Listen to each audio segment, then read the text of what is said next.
Most people approach fasting as if peak brain performance were waiting behind a specific hour on the clock. The longer they last, the closer they assume they are to a biological reward.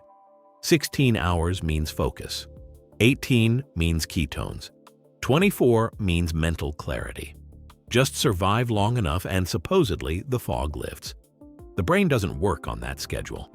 Fasting may be useful for some people and it may support metabolic health under the right conditions. But there is no universal hour when every brain crosses from ordinary thinking into peak performance. If you're tired, dehydrated, underfueled, taking certain medications, or sleeping poorly, extending the fast can move you farther from clear thinking rather than closer to it. To understand why, we need to separate three things that online fasting advice often blends together: metabolic change, the feeling of alertness, and actual cognitive performance. They aren't the same thing. After you eat, glucose from the meal supplies energy, while the body stores some of it for later. As time passes without food, the liver helps keep blood glucose available. Fat use increases, and the liver gradually produces more ketones, which the brain can use as an additional fuel. That shift is real. The stopwatch version isn't. How quickly it unfolds depends on the previous meal, activity, liver glycogen, metabolic health, body composition, habitual diet, and whether the person regularly fasts. Two people can stop eating at the same time and reach very different metabolic states the next morning. Even inside one person, Tuesday's fast may not look like Saturday's. The experience can change after hard exercise or poor sleep. Dinner size, illness, and stress can change it too. So the first correction is simple. Ketosis isn't an appointment, and mental performance isn't a prize delivered at a fixed fasting hour. If you've ever stared at a fasting timer while your brain felt like it had left the building, subscribe and stay with me. The next part explains why feeling stimulated can be mistaken for thinking better. Many people report a burst of alertness while fasting. That experience isn't imaginary. Hunger and the stress response can increase arousal. Caffeine can amplify it. Ketones may also have signaling roles in the brain, and researchers are studying how fasting and ketogenic states might affect cognition and neurological health. But alertness is only one part of performance. You can feel wired while making poor decisions. You can feel energetic while your working memory is less reliable. You can answer emails quickly and still misunderstand the important one. Researchers test cognition with specific tasks: attention, reaction time, memory, inhibition, problem-solving, and decision-making. These abilities don't always move together. A person may respond faster but make more mistakes or feel sharper without scoring better. One 2024 laboratory experiment compared people after a short fast, a 12-hour fast, and a fed control condition. It found no meaningful difference on the cognitive test used. Short-term fasting didn't directly impair performance in that experiment, but it didn't reveal a hidden mental superpower either. That's a useful result because it cuts through both extremes. Missing breakfast doesn't automatically make a healthy adult cognitively useless.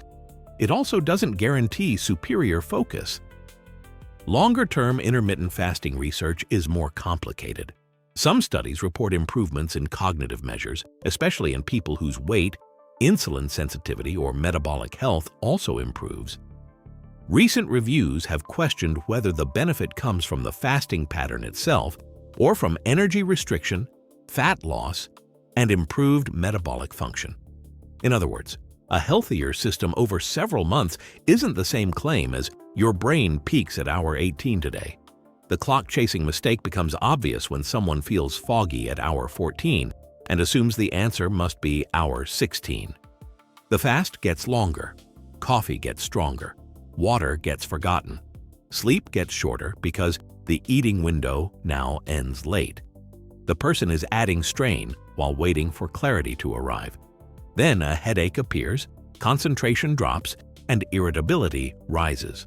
Online, those symptoms may be described as proof that the body is detoxing, entering deep ketosis, or activating autophagy. Symptoms aren't a laboratory test. A headache during a fast could involve caffeine withdrawal, dehydration, sleep loss, stress, a change in meal timing, or another cause entirely. Irritability doesn't prove that damaged cells are being recycled. Brain fog isn't a ketone meter. Autophagy is a real cellular recycling process, but it happens at baseline too. Its timing and magnitude in specific human tissues can't be read from hunger, breath odor, or a phone timer. Animal and laboratory findings are valuable for understanding mechanisms, yet they don't give every person a precise hour when a brain-cleaning switch flips. The same caution applies to ketones. They can fuel the brain, but more ketones don't automatically mean better thinking. The brain still needs adequate circulation, sleep, electrolytes, and stable physiology. A different fuel source can't compensate for every other problem. Now consider hydration, because this is where two very different practices are often confused. Most time-restricted eating plans allow non-caloric fluids. A dry fast removes both food and water. Dry fasting raises a separate set of risks and shouldn't be treated as a faster route to cognitive performance. Dehydration can increase fatigue, headache, and perceived effort, exactly the sensations people are trying to escape. Even when water is allowed, drinking patterns can change unintentionally. Some people normally get a meaningful amount of fluid from meals, fruit, soups, or morning routines. Remove the meal and the glass of water beside it may disappear too. That doesn't mean everybody should force down the same enormous water target. Fluid needs vary, and certain heart, kidney, or endocrine conditions require individualized guidance. It means hydration shouldn't vanish simply because calories did. Sleep is another hidden variable. If fasting leads you to eat a large meal late at night, wake early for a meal, or use extra caffeine to suppress hunger, the sleep disruption can overwhelm any subtle cognitive benefit you're hoping to detect. Research during Ramadan illustrates the problem. Changes in meal timing, hydration, sleep, and daily schedule occur together, making it difficult to attribute cognitive changes to food abstinence alone. Recent work in athletes has emphasized that sleep loss can matter more than hunger for performance during the fasting period. This is why a fasting experiment without sleep context tells you very little. If you slept 5 hours and feel mentally slow at noon, extending the fast isn't a clean test of ketones. It's sleep deprivation wearing a fasting badge. There is also a difference between adaptation and suffering. The first days of a new meal schedule can feel unfamiliar. Hunger often follows learned timing, and some people find that it becomes easier as routines change. That doesn't mean every unpleasant symptom should be pushed through.